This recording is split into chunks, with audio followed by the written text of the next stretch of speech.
Student, हमारे सच्चिदानंद learning channel में आपका पुनः से स्वागत है। इस वीडियो में हम लोग कक्षा 10वीं के यूपी बोर्ड कक्षा 10वीं का जो पेपर हिंदी विषय का होने वाला है उससे संबंधित बहुत ही इंपॉर्टेंट क्वेश्चन रखा गया है। और ये रिपीटिंग क्वेश्चन है जो कि यूपी बोर्ड एग्जाम में आए हुए क्वेश्चन है और निश्चित तौर पर इसमें से आपके इस एग्जाम में आने वाले हैं प्रश्न।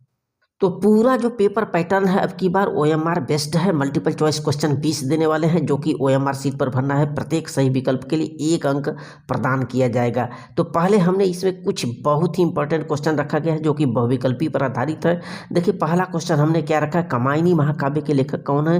तो जयशंकर प्रसाद जी हैं, बहुत ही इंपॉर्टेंट है। अशोक के फूल निबंध संग्रह किसका है? हजारी प्रसाद द्विवेदी जी का है। गोदान किसका उपन्यास है? मुंशी प्रेमचंद जी का है। संस्कृत के 4 अध्याय के लेखक कौन है? रामधारी सिंह दिनकर जी हैं। आकाशदीप के रचनाकार कौन है? ये जयशंकर प्रसाद जी हैं। कलम का सिपाही अमृत राय की रचना है। गुनाहों के देवता के लेखक कौन है? धर्मवीर भारती हैं। त्यागपत्र के लेखक कौन है? जैनेन्द्र कुमार जी हैं। उसने कहा था किस विधा की रचना है? ये देखिए कहानी विधा की रचना है। रंगभूमि किसका उपन्यास है? आपके सामने 4 विकल्प दिया जाएगा, चारों में से जो सही लगेगा उसको आपको चयनित करना है। मुंशी प्रेमचंद जी का। सरस्वती पत्रिका के संपादक महावीर प्रसाद द्विवेदी जी हैं। पंचपात्र निबंध किसकी रचना है? पद्मलाल पुन्नालाल बख्शी जी का है। प्रेम सागर के रचनाकार कौन है? लल्लू लाल हैं। और आगे बढ़े, बाणभट्ट की आत्मकथा के लेखक कौन है? हजारी प्रसाद द्विवेदी जी हैं। सेवा सदन किसका उपन्यास है? मुंशी प्रेमचंद जी का है। देखें आगे, लहरों के राजहंस नाटक के रचनाकार कौन है? मोहन राकेश जी। ये सभी क्वेश्चन यूपी बोर्ड एग्जाम में टचिंग क्वेश्चन है, निश्चित तौर पर आएंगे। अगला क्वेश्चन है, रस मीमांसा के लेखक रामचंद्र शुक्ल हैं। आषाढ़ का एक दिन किसकी कृति है? मोहन राकेश जी का है। परीक्षा गुरु उपन्यास किसका रचना है? लाल श्रीनिवास दास जी का। ध्रुव स्वामिनी नाटक किसका है? जयशंकर प्रसाद जी का है। हंस पत्रिका के संपादक मुंशी प्रेमचंद जी हैं। आवारा मसीहा के रचनाकार विष्णु प्रभाकर है। रीत काल की प्रमुख प्रवृत्तियां या विशेषताएं कभी कभी आता है, कौन है? इनमें से 4 विकल्प रहेगा। तो इसमें रीति ग्रंथों का निर्माण होता था, उस वक्त प्रकृति का चित्रण भी होता था। रामचरितमानस के रचनाकार आप जानते हैं गोस्वामी तुलसीदास जी हैं। साकेत किसकी रचना है? गुप्त जी की है। मैथिली शरण गुप्त जी की। छायावादी युग की प्रमुख कृतियां हैं। छायावादी की प्रमुख प्रवृत्तियां पूछ सकता है। सौंदर्य की भावना होता था उस वक्त और प्रकृति का चित्रण भी होता था। प्रिय प्रवास के रचनाकार अयोध्या सिंह उपाध्याय हरिऔध जी हैं। गंगा लहरी किसकी रचना है? पद्माकर जी की है। गीतावली और कवितावली, दोहावली ये सब जानते हैं, ये सब गोस्वामी तुलसीदास जी द्वारा कृत रचना है। सूरसागर और साहित्य लहरी इसके जो रचनाकार हैं सूरदास जी हैं। झरना जयशंकर प्रसाद जी का है। और इसके साथ ही साथ जो हिंदी व्याकरण का क्वेश्चन आएगा उस पर आधारित जगह चरण कमल बंदो हरिराई में कौन सा अलंकार है? यहाँ पर रूपक अलंकार है, चूंकि भगवान श्री कृष्ण के चरणों को यहाँ पर कमल से तुलना किया गया है। अगला देखें, हास्य रस का स्थायी भाव, हास होता है करुण रस का स्थायी भाव। शोक होता है पीपर पात सरिसमन डोला में कौन सा अलंकार होगा? उपमा अलंकार होगा। यहाँ पर 2 वस्तुओं में जो है कंपैरिजन किया जा रहा है। सोरठा के पहले और तीसरे चरण में कितनी मात्राएं होती है? 11 मात्राएं होती है। रोला में कुल 4 चरण होते हैं। आँख का पर्यायवाची नेत्र लोचन इत्यादि होता है। पक्षी का पर्यायवाची खग विहंग अंडज भी होता है। पुत्री का पर्यायवाची बेटी सुता तनया कन्या तनुजा। बंदर का पर्यायवाची कपिहरी बानर इत्यादि होता है। इसके बाद वृक्ष का पर्यायवाची तरुण पादप। देखिए जो भी आपके मल्टीपल चॉइस क्वेश्चन आएंगे उसमें से संपूर्ण जो आपका हिंदी व्याकरण से संबंधित भी क्वेश्चन रहेंगे, गद्य और पद्य पर भी आधारित है, सभी को आपको देख करके चलना है। सूर्य का पर्यायवाची भानु भास्कर रवि दिनकर दिवाकर। बिजली का पर्यायवाची चंचला दामिनी। नदी का पर्यायवाची तट नद सरिता। अभिमान में देखिए, अभिमान में उपसर्ग आपको 4 विकल्प दिया जाएगा, जो सही होगा। अभिमान में उपसर्ग जो है ना उस शब्द के पहले आता है और प्रत्यय उस शब्द के अंत में लगाया जाता है। तो अभिमान में अभी उपसर्ग है। उसी तरह से उपमान में क्या होगा? उप होगा। उपवन में भी उप होगा। सजावट में प्रत्यय पूछ रहा है, देखिए प्रत्यय लास्ट में आता है। सजावट, हड़बड़ाहट, घबराहट, वट लास्ट में जो आ रहा है ना वट। और महानता, सुंदरता, सज्जनता में ता प्रत्यय है, लास्ट में ता रहा है। तो बचपन में पन है, जो लास्ट में होगा वो प्रत्यय माना जाता है और जो प्रारंभ होगा उस उपसर्ग होता है। नवरत्न, यहाँ पर समास पूछ रहा है। नवरत्न में जो समास होगा द्विग समास। त्रिभुवन में जो समास होगा द्विग समास होगा। तिरंगा में जो समास होगा द्विग समास। देखिए आपके सिलेबस में द्विग समास बहुलता से है, जहाँ पर जो है प्रथम पद गणनावत है, यानी कि गणना वाली चीज़ है, तो संख्या वाला चीज़ दिया होता है, वहाँ तुरंत आप समझिए कि द्विग समास है। त्रिभुवन, त्रिरंगा, त्रिलोकी ये सभी द्विग समास है। अगला पूछा कि आद्य का तद्भव होगा आज, ग्राम का तद्भव होगा गाँव, तद्भव और तत्सम दो शब्द होते हैं। तत्सम जो है ना संस्कृत निष्ठ होता है और तद्भव पूछेगा तो उसका हिंदी रूप होता है। अमृत एक व्याकरणीय यानी कि संस्कृत निष्ठ शब्द है। इसका तद्भव अमी होगा, नासिका का नाक होगा, प्रस्तर का पत्थर होगा, श्रृंगार का सिंगार होगा। आगे देखिए क्या पूछा, इत्यादि में कौन सी संधि होगी। देखिए यण संधि है आपके सिलेबस में। इति धन आदि, इति ई और अगला असमान स्वर आ मिलकर के यह बना लिया, यह अण संधि है। इत्यादि में इसका संधि विच्छेद यहाँ पर हमने किया। इति धन आदि। पित्राज्ञा में कौन सी संधि, पितृधन आज्ञा, यहाँ भी अण संधि हो गया। प्रत्येकः का संधि विच्छेद देखिए, प्रतिधन एकः, यण संधि। फलाभ्याम में विभक्ति और वचन होगा, ये तृतीय विभक्ति द्विवचन होगा। फल शब्द का रूप आप देख लें, बहुत ही इंपॉर्टेंट है। फलयोः में जो विभक्ति वचन होगा षष्ठी द्विवचन होगा।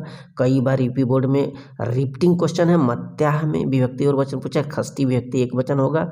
ये सभी क्वेश्चन आ सकते हैं आपके बोर्ड में, देखने को मिलेगा ऐसे क्वेश्चन। मधुभ्याम में विभक्ति और वचन चतुर्थी विभक्ति द्विवचन होगा। मधु शब्द को भी फल, मति और मधु इन सभी के आप रूप याद कर लें। नदिभ्य में चतुर्थी विभक्ति बहुवचन होगा। पठावह, यहाँ से लकार आ गया, देखिए धातु लकार। पठावह में पुरुष और वचन पूछ रहा था, उत्तम पुरुष द्विवचन है। हसिष्यति एलृट लकार का है, प्रथम पुरुष एक वचन है। अब जो खंड ब है आपके गद्यांश पर आधारित है, जो कि 6 मार्क के कोई गद्यांश उसमें से दे करके उसमें 2 रहेगा, 2 में से कोई एक सेलेक्ट करना है। 6 नंबर का 3 क्वेश्चन पूछे जाएंगे, जिसमें कि मित्रता जो चैप्टर है आचार्य रामचंद्र शुक्ल जी का, ससंदर्भ अर्थ लिखना होता है। संदर्भ के लिए आपको यहाँ पे 3 अंक प्रदान किए जाएंगे अलग से। संदर्भ लिखने पर दरअसल 2 अंक प्रदान किए जाएंगे, 2 और क्वेश्चन पूछे जाते हैं।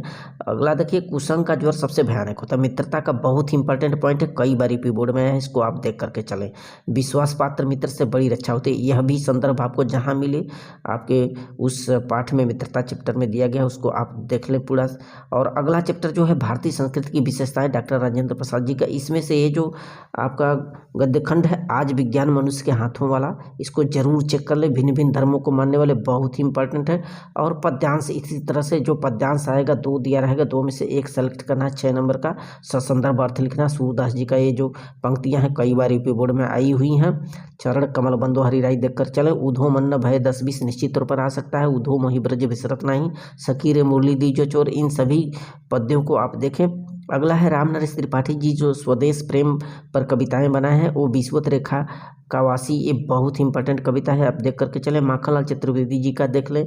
चाह नहीं मैं सुरबाले के गहलों में गूथा जाऊं, पुष्प की अभिलाषा चैप्टर से लिया गया है।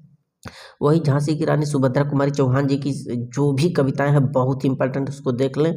और अगला जो संस्कृत गद्यांश पर आधारित क्वेश्चन आएंगे, वाराणसी का, ये 5 नंबर के आते हैं, इसमें भी संदर्भ सहित लिखना है। वाराणसी का ऐसा नगरी भारतीय संस्कृति, ये वाला देख कर चलें। इयम नगरी विविधा धर्म संगम स्थली, यह भी देख करके चलें।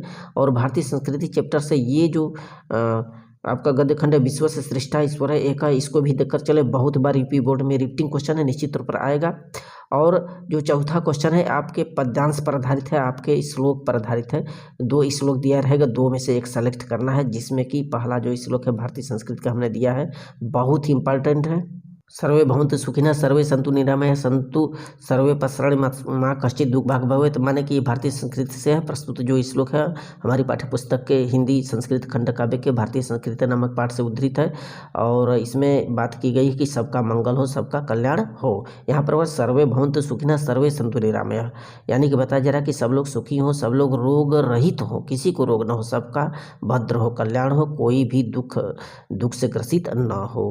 अगला जो दिया गया है वीरः वीरेण पूज्यते चैप्टर से है। बंधन देख रहे, बंधनम मरणम वापि जयो वापि पराजयः उद्भवति समः वीरः वीरो भावो ही वीरता, बहुत ही इंपॉर्टेंट है।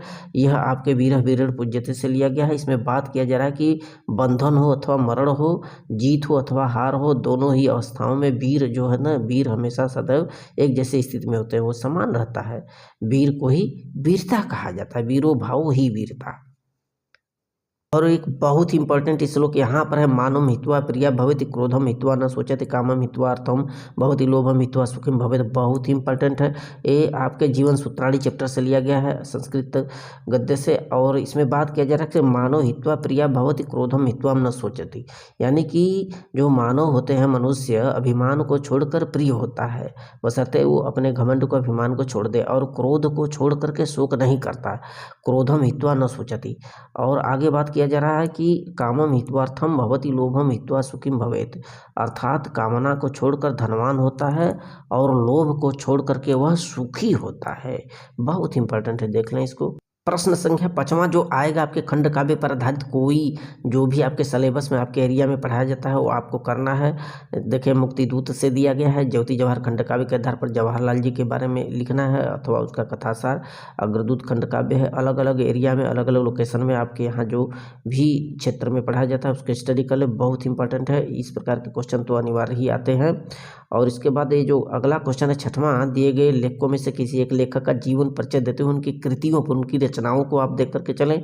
जैसे आचार्य रामचंद्र शुक्ल का बहुत इंपॉर्टेंट है, और भगवती शरण उपाध्याय जी का, जयशंकर प्रसाद जी का। उसी तरह से गद्य खंड से, और यहाँ पर नीचे देखिए काव्य खंड से दिए गए कवियों के बारे में बताना है, उनकी कृतियाँ, उनकी रचनाएं तथा उनका जीवन इतिहास। देखिए मैथिली शरण गुप्त देख करके जाएँ, महादेवी वर्मा, सूरदास जी, बिहारी लाल जी, बहुत ही इंपॉर्टेंट है। इसके बाद 7वां क्वेश्चन जो है, कोई एक श्लोक आपको लिखना होगा जो कि इस प्रश्न पत्र में ना आया हो।